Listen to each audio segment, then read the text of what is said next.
Today is the 4th of July, and that means a lot of you will be partaking in the tradition of lighting off fireworks. Although a fun memory for some, for others, especially veterans with PTSD, it can mean a day of constant worry. Our Sierra Shipley joins us live from a fireworks stand. Sierra, what does this day mean to veterans suffering from PTSD?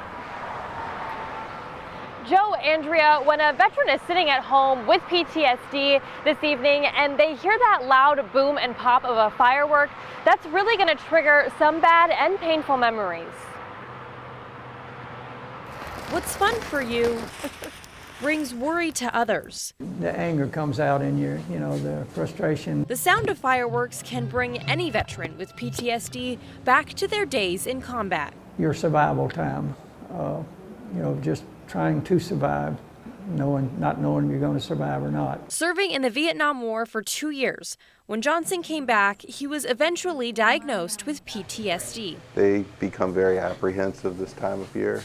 I would say that the fear is actually more common building up to Independence Day. It's important to remember that, not all people are veterans, but the veterans suffer most because of the fact that they've lived through it. Living through moments of uncertainty.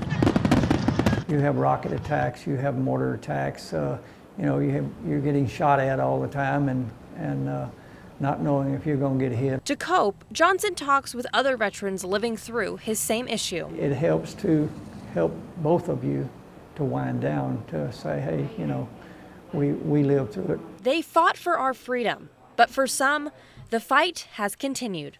And those that are on the front today are still fighting for our freedoms. And we have to remember that, some of those are going to come back with bad memories. And to fight those bad memories, you too can help a veteran. A conversation brings you right back here into the here and now. And you can't be in both places at the same time. Now, there are many different things veterans with PTSD and also family members living with veterans with PTSD can do to help them cope when a trigger does happen. There are many resources, and you can find those resources on our website at KXXV.com. Live in Waco, Sierra Shipley, Central Texas News Now.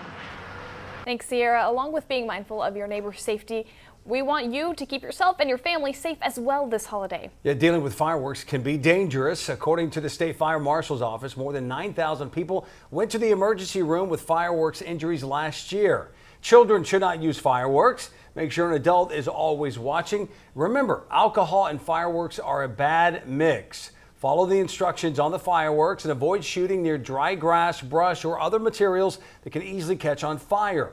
Never aim fireworks where they could land on a house or hit a person, and have a bucket of water, garden hose, or other water source ready for emergencies. This is also a good time to note that fireworks are illegal in the city limits of Waco, Temple, Belton, Killeen, and Coppers Cove. Check with your local city fire or police department to confirm if you are allowed to light off fireworks in your city limits.